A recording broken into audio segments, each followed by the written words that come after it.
Onde investir a reserva de emergências com essa nova taxa Selic? Esse é o tema aí do nosso bate-papo de hoje.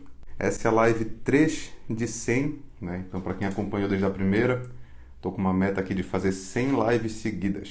Então vamos lá, galera, vamos falar de reserva de emergência. Essa daí é clássica. Toda vez que a taxa de juros se mexe, surge essa dúvida. Pô, a taxa Selic agora está em 12,75. E aí, onde eu invisto a minha reserva de emergências? Eu mudo, eu deixo aqui no mesmo lugar? Tem alguma novidade, alguma coisa diferente? Bom, então beleza. Vamos começar do começo. Reserva de emergências. O que é? Aquele valor que tem que estar disponível para emergências, como o próprio nome fala. Então, normalmente, quando a gente vai investir, todo investimento presume tempo, presume futuro. Aí, quando a gente investe, a gente está deixando de fazer algo hoje para guardar dinheiro para utilizar no futuro, né? Investir para a gente usar em algum momento que está lá na frente. E aí, toda vez que a gente presume que a gente vai usar aquilo lá na frente, nós estamos nos colocando em uma situação de risco, porque ninguém tem certeza absoluta de que vai chegar lá na frente da melhor forma possível, que não vai acontecer nenhum tipo de percalço aí no meio do caminho. E quando vocês já entendem um pouco mais de investimentos, vocês vão ver que certas estratégias elas acabam necessitando que tudo dê certo, né? Por exemplo, vocês vão lá e colocam o dinheiro em ações. Ações, elas oscilam. Às vezes vocês compraram as ações e pode ser que nos próximos meses vocês venham as ações caindo ali por um ano seguido, 2 anos seguidos. E aí, nesse momento, se você for obrigado ou obrigada, né, por algum motivo a ter que vender suas ações, você pode ter prejuízo. Então é para isso que serve a reserva de emergência. Então ela é um dinheiro que você vai ter disponível para você passar por imprevistos que aconteçam no meio do caminho, sem que você tenha que mexer ali nos seus investimentos de outros objetivos, lá da sua aposentadoria, o dinheiro que você vai usar para trocar de carro, sei lá o que. Tá? Então esse é o objetivo dela. Quanto eu preciso de dinheiro para a reserva de emergências? Olha, não há um número mágico, tá? Mas muitos educadores financeiros, muitos assessores, assim, eu acho que é quase uma convenção de mercado, de se ter um mínimo de 6 meses dos seus gastos básicos. Então você faz suas contas, vê ali qual é o seu gasto mensal, desse gasto mensal vê qual é aquele que é o fundamental, aquele, tenta imaginar a emergência mesmo. Tenta imaginar que você perdeu um emprego, o que você faria ali das suas contas, o que de fato ia ficar. Aí você pega aquilo lá, de repente a pessoa, sei lá, gasta 5 mil por mês, só que aí o sobrevivência mesmo são 3 mil. Seria 6 meses desse 3 mil, então daria no mínimo 18 mil. Então eu diria que a reserva de emergências tem um mínimo, mas não tem um máximo. Porque aí vai de cada pessoa o quanto ela vai se sentir segura. Então tem gente que se tiver só 6 meses, a pessoa ali solteira sem filho, 6 meses do gasto básico, fiquei desempregado, vou comer miojo e ver Netflix, tá ok. Tem gente que tem família, tem filhos, talvez seja a única renda da casa e fala, pô, se eu passar por uma emergência eu ficar desempregado, eu não quero botar meus filhos para comer miojo, não quero, sabe, ter que, sei lá, tirar eles da escola. Então aí a pessoa fala, não, 6 meses é pouco para mim, eu quero ter talvez ao invés de 6 meses do básico, eu quero ter 6 meses do meu gasto total. Ou, pô, eu quero ter um ano do meu gasto total, eu tenho uma renda mais alta, eu sou gerente na minha empresa, e para eu me recolocar no caso de desemprego, por exemplo, pode levar mais tempo. Então, a reserva de emergências, na verdade, teria esse mínimo recomendado de 6 meses do gasto básico, mas o máximo vai de acordo com cada família, com cada estrutura financeira e com quanto a pessoa se sente segura em ter alocado. Um exemplo que eu acho legal do quanto a reserva de emergências faz diferença para vocês não queimarem largada, porque todo mundo que começa a investir, né, quer ir para ações, quer já lá fazer, sei lá, day trade, né, os caras já querem ficar rico ali do dia para noite, já quer comprar criptomoeda e sei lá o que, queima largada. Qual que é o problema, tá? Vou dar um exemplo claro que aconteceu recentemente.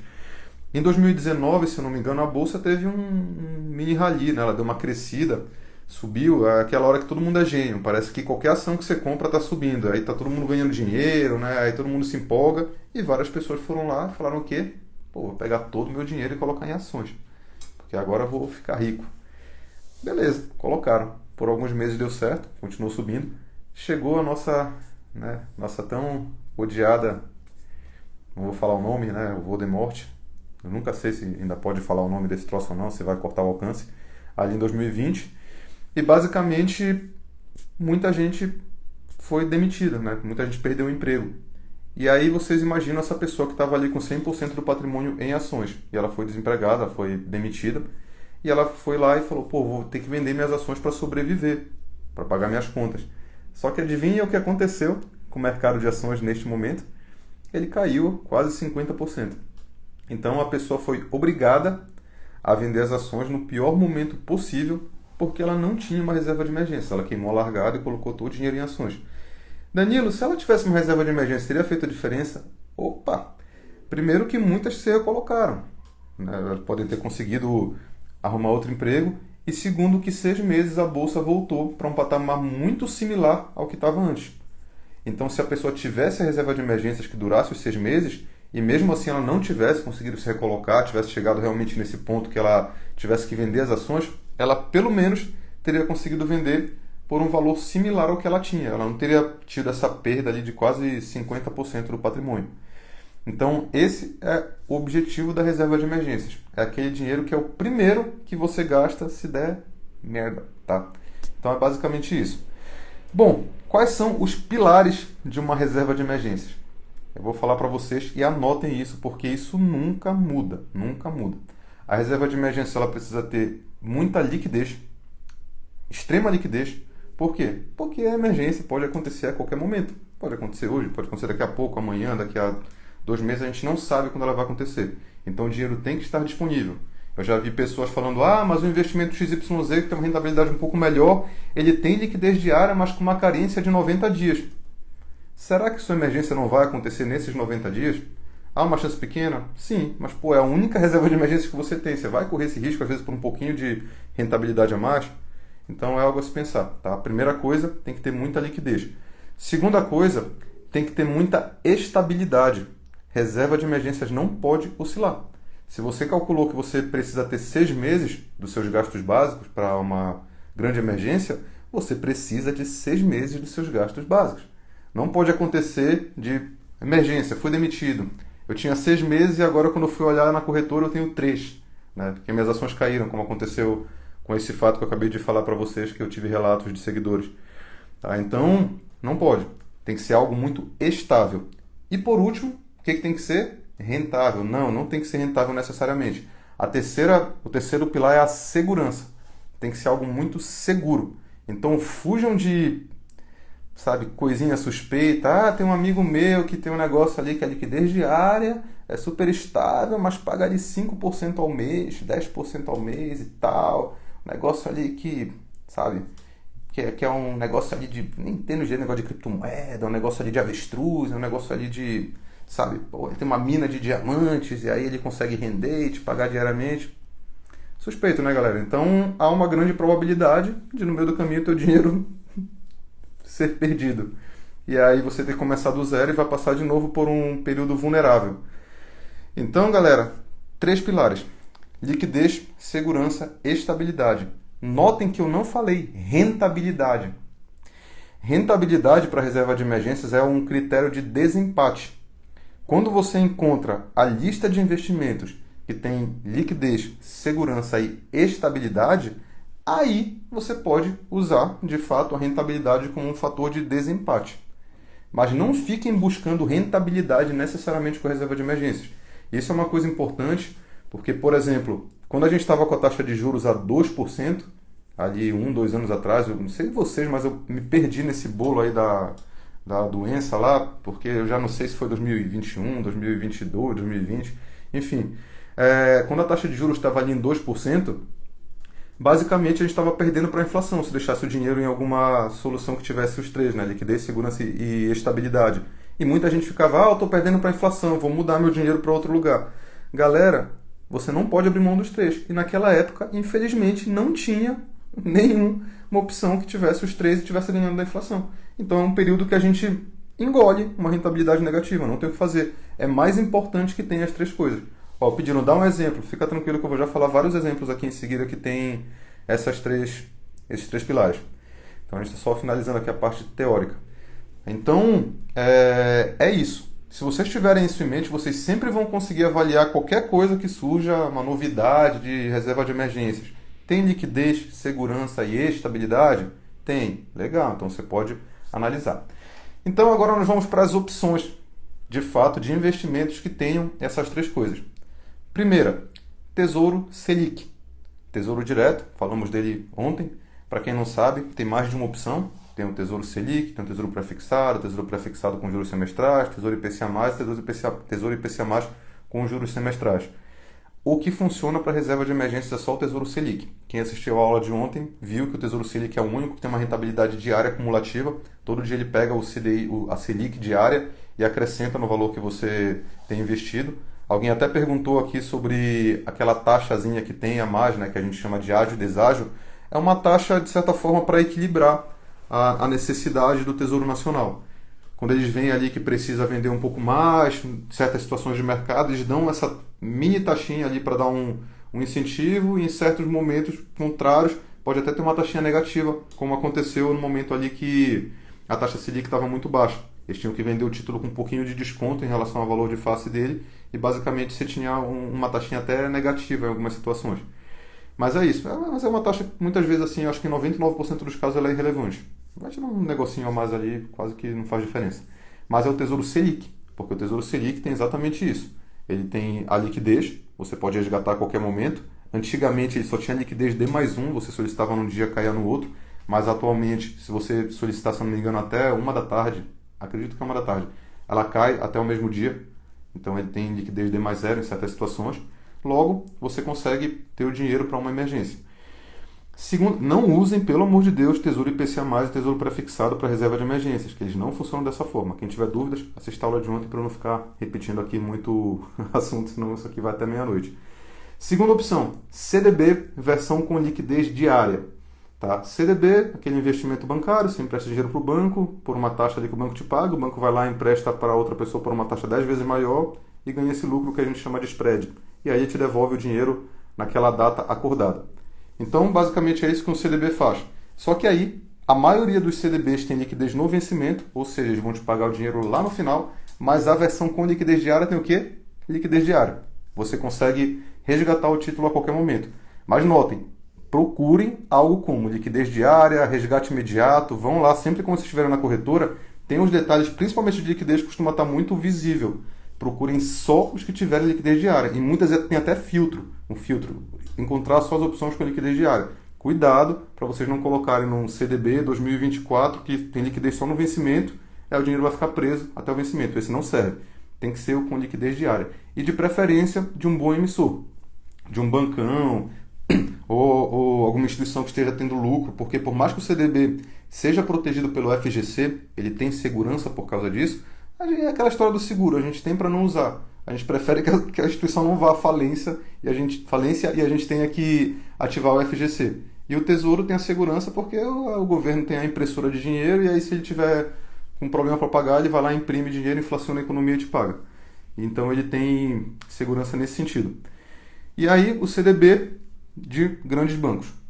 Danilo, qual que é uma rentabilidade de um investimento nesse sentido? Normalmente o padrão é 100% do CDI. E aí você vai ver umas e outras instituições, quando elas estiverem fazendo alguma campanha de marketing, alguma coisa assim, algumas vão lá e dão 102% do CDI, 103% do CDI. Sumiram agora todas as que davam 200 e 300, né? Porque há poucos meses atrás, quando a taxa Selic estava em 2%, aí começou uma história de 200% do CDI, 300% do CDI. Aí é fácil quando a taxa de juros está baixa. Agora que a taxa está em 12%, né, a galera não dá 200% do CDI porque começa a ficar mais difícil de pagar. Eu até aproveito para tirar essa dúvida, porque tem muita gente que fala, eu vou botar reserva de emergência nesse 200% do CDI. Galera, leiam as regras. Não que seja uma roubada, uma armadilha, mas na maioria dos casos é só uma ação de marketing da instituição.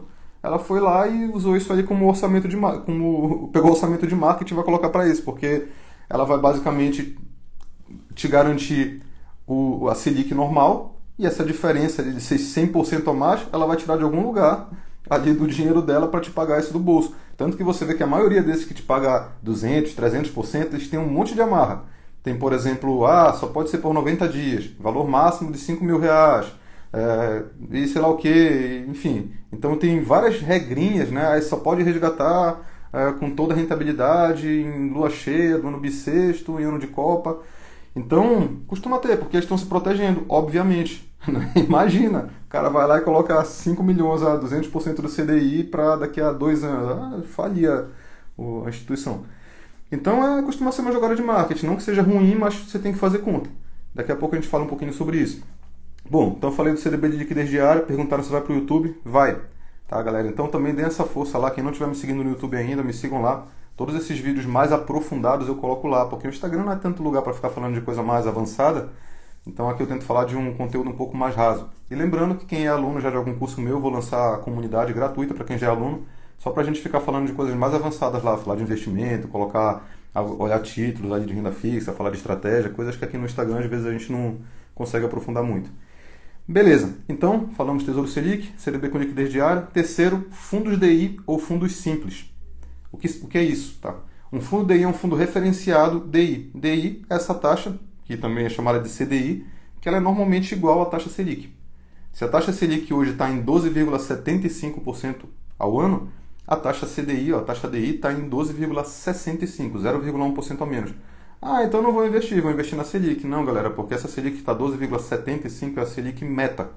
A Selic overnight, que é a que acontece de fato na economia, é igual ao CDI, ela é 12,65% também. Então, para todos os investimentos que seguem a taxa Selic, a que é usada como referência é a Selic over, que é essa que é 0,1%, que é igual ao CDI. Então, Selic e CDI, 99% do tempo, estão ali com o mesmo resultado, não faz diferença. Então, o fundo DI é um fundo que é obrigado a ter pelo menos 95% do patrimônio dele referenciado na taxa DI, que é igual à taxa Selic. Então, ele vai render quase que a mesma coisa. E aí, normalmente, com risco baixo. Óbvio que ele acaba precisando... A gigantesca maioria é muito segura. Tem um outro que vai ter talvez algum título bancário, lá, alguma coisa de crédito privado que possa trazer um mini risco ali para o fundo. Mas a maioria é segura. Só que se você não confia no fundo DI, você pode ir para o fundo simples. Fundos DI ou fundos simples. Fundos simples, qualquer fundo que leva esse nome simples no nome dele, eu até fiz um post sobre isso recentemente, ele é um fundo que tem que ter 95% da carteira em títulos tão seguros quanto um Tesouro Selic da vida, um título público. Então, e ele vai acompanhar basicamente a rentabilidade da taxa de juros, tem que ter custo baixo, normalmente o valor para investir tem ali valores baixíssimos, sei lá, R$10, R$1, você encontra, né, busca ali com uma taxa de administração baixa. Então, eles também resolvem nesse sentido, os fundos DI ou fundos simples. Muitas corretoras têm opções disponíveis para você investir. E por último, contas correntes remuneradas, normalmente de bancos digitais. Então, hoje há opções de bancos digitais que se você só transferir o dinheiro para a conta, ele cai lá, começa a render automaticamente 100% do CDI. Era uma opção que eu estava olhando com bons olhos, até eu perceber um certo probleminha. É tão prática que ficou prática de certa forma até em situações de roubo. Tá? Então, por exemplo, quando o teu dinheiro está na corretora, está investido, se alguém roubar o teu celular, por exemplo, ele tem uma certa dificuldade, tem que manjar. Pô, vou abrir aqui a conta da corretora do cara e vou lá e tem que ter a senha eletrônica, não sei o quê. Ainda tem que transferir para sua conta pessoa física, porque você não saca no caixa eletrônico direto da corretora. Você transfere para tua conta e aí só depois vai sacar. Então tem uma barreira de proteção ali de tempo, que dá tempo de você fazer alguma coisa, fazer algum bloqueio, algo do gênero. Agora, quando você deixa a tua reserva de emergências numa conta digital, ela tá lá, para qualquer um gastar. Então eu cheguei a ter relatos de seguidores que tiveram o celular roubado, foram lá e limparam a conta do cara. Não sei como, tá? Não me perguntem como. Quando eu postei ficou um monte de gente, mas não sei o que, mas tem que botar senha, que Galera, eu não sou bandido, não tenho a menor ideia de como os caras fazem isso, só sei que fizeram. Eu vi de mais de uma pessoa essa situação e quando eu pesquisei na internet eu achei vários outros relatos. Não sei como, não sei qual a gambiarra que eles fazem, mas fazem.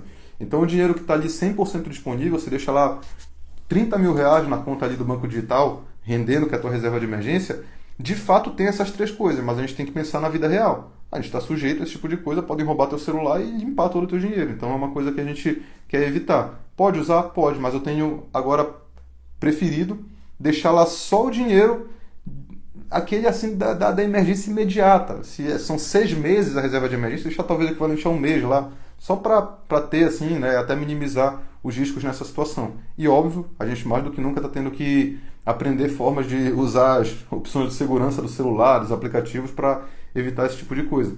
Então, para mim, essa questão das contas correntes de bancos digitais está com essa falha de segurança que eles devem resolver de alguma forma, né? Sei lá, colocar uma senha a mais, algum fator de segurança a mais. Em breve deve ser resolvido, porque isso está acontecendo com certa frequência. Mas enquanto não resolve, para mim perdeu o ponto nesse quesito. No ponto aí que se acontecer algum problema, teu dinheiro está exposto e você pode ter ele roubado. Então, basicamente, galera, a gente tem essas 4 principais opções para reserva de emergência. Tesouro Selic, CDB com liquidez diária, fundo DI ou fundo simples e uma conta corrente de banco digital que te paga 100% do CDI. Aí vem, para finalizar, aquela pergunta. Taxa Selic a 12,75%. Eu mudo para algum lugar? Se eu já estou no Tesouro Selic, o que acontece? Porque quando eu coloquei não era isso. Quando eu coloquei era, sei lá, 9%. Agora que aumentou para 12%, eu tenho que vender e comprar de novo? Não, galera. Esses investimentos, normalmente de reserva de emergência, esses que têm liquidez diária, praticamente todos são pós-fixados. O que é isso? Eles são investimentos que acompanham essa taxa dinâmica. Então, quando a taxa muda, o investimento muda também. Até para vocês entenderem como funciona, quando você investe no Tesouro Selic, que ele te paga 12,75% ao ano, essa taxa é anual, só que ela acontece diariamente. Você vai ter que fazer ali a raiz, transformar em fator, tirar a raiz, e para você achar a diária. A diária vai ser 0,04. Aí é essa que está acontecendo. Então hoje vai render 0,04, amanhã 0,04, depois amanhã 0,04. Aí foi lá, aumentou para 13,5. Aí qual que é o equivalente diário da taxa de 13,5? É 0,05. Aí vai começar 0,05, 0,05. Então o que vocês vão ter, na verdade, é uma espécie de média diária da variação da taxa pelo período que vocês deixaram investido. Então, se quando você começou estava 8, depois subiu para 9, enquanto estava 8, você estava recebendo o diário equivalente a 8. Subiu para 9, você começa a receber o diário equivalente a 9. E assim sucessivamente, até você resgatar o dinheiro. Aí você vai ter uma espécie de média de quanto rendeu. É por isso que esse tipo de título é chamado de pós-fixado. A gente só sabe qual a rentabilidade que a gente teve quando a gente resgata. Porque enquanto a gente não resgata, a taxa está mudando e o rendimento diário dele está mudando. Mas a gente sabe que vai ganhar 100% daquela taxa, por isso que ele é um investimento de renda fixa, isso não muda. Se você botou lá no Tesouro Selic e te paga 100% da Selic, isso não vai mudar, ele vai continuar te pagando 100% da Selic. Então, galera, quando muda a taxa, vai mudar no teu investimento, vai mudar para o diário equivalente àquela taxa e vai começar a render daquela forma. Danilo, eu devo mudar? Tá? Surgiu um produto novo, XYZ, que paga 103% do CDI, paga 104% do CDI, devo mudar? Galera, na maioria dos casos não vale a pena. Primeiro pelo seguinte, você já está com o dinheiro investido. Lembra que o imposto de renda da renda fixa é uma tabela regressiva. Quanto mais tempo você deixa o dinheiro investido, menor é o imposto que você paga. Até 6 meses é uma taxa, até 1 ano é outra taxa, de 1 a 2 anos é outra, e só chega no mínimo depois de 2 anos. Então, se você acabou de colocar o dinheiro, aí surgiu o seu é 100%, a outro surgiu um de 103%, só nessa troca que você faz, você vai lá e paga às vezes IOF, são os 30 primeiros dias, paga o imposto e colocou lá no outro, que aí tem uma regrinha que se fica só por 90 dias, aí em 90 dias ele vai lá e te dá uma tungada de novo da maior taxa de imposto, às vezes não valeu a pena. Então, galera, sei lá, na minha visão, eu acho que para reserva de emergência, essas micro diferenças de rentabilidade não vão fazer tanta diferença, e esses que pagam muito mais rendimento, pode ver que vai ter alguma regra, que vai ser 90 dias, que só pode um valor X e não acima dele. Então, na maioria dos casos, não vale a pena. Mas façam as contas de vocês. Eu acho que isso daí vale mais para quem deu a sorte de receber um dinheiro novo naquele momento que aquela nova opção apareceu. Ah, eu recebi aqui um bônus de, sei lá, 15 mil reais que eu vou usar para alguma coisa X. E nesse momento surgiu um CDB ali da instituição tal que está pagando 150% do CDI com liquidez diária. Vou aproveitar. Beleza, pode ser que funcione. Faça sempre as contas do imposto de renda, veja qual é o período, qual que é a taxa que você vai pagar, vê se você realmente vai precisar de dinheiro naquele período, né? Se calhar, ótimo. Pô, eu ia usar daqui a 3 meses e, nossa, ele fica 3 meses. Pô, bacana, você pegou uma oportunidade. Agora, você mudar a tua reserva de emergência, porque surgiu uma opção que te paga ali 104% do CDI, não sei se vale a pena, tá? Não sei se eu mudaria. No momento, qual é melhor? Tesouro pré-fixado ou pós-fixado? Então, esse daí foi o assunto da aula de ontem. Então, eu vou convidar você a ir lá no canal do YouTube, assistir o vídeo, porque a gente falou só sobre isso ontem. Que não tem a ver com o momento, tem a ver com o seu objetivo e o prazo do seu objetivo. Beleza? Então, galera, esse era o tema de hoje. Esse vídeo também vai para o YouTube. Estou fazendo agora diariamente, vai ser todo dia uma live. Então, essa foi a live 3 de 100, vão ser 100 lives. Todo dia eu vou pegar alguma dúvida prática de algum seguidor. Então, me mandem aí pelo direct, respondam a caixinha de perguntas, vão lá nos stories. E peço também para vocês, né, ajudem um amigo de vocês, quando vocês virem meu conteúdo passando, deem aquele likezinho, escrevam um comentário, que isso ajuda o Instagram a entregar para mais pessoas. Beleza? Então, galera, muito obrigado, parabéns a todos que ficaram aí 10h30 da noite aprendendo sobre finanças de uma sexta-feira. Vamos que vamos. E é isso. Valeu, galera. Até amanhã com um novo assunto.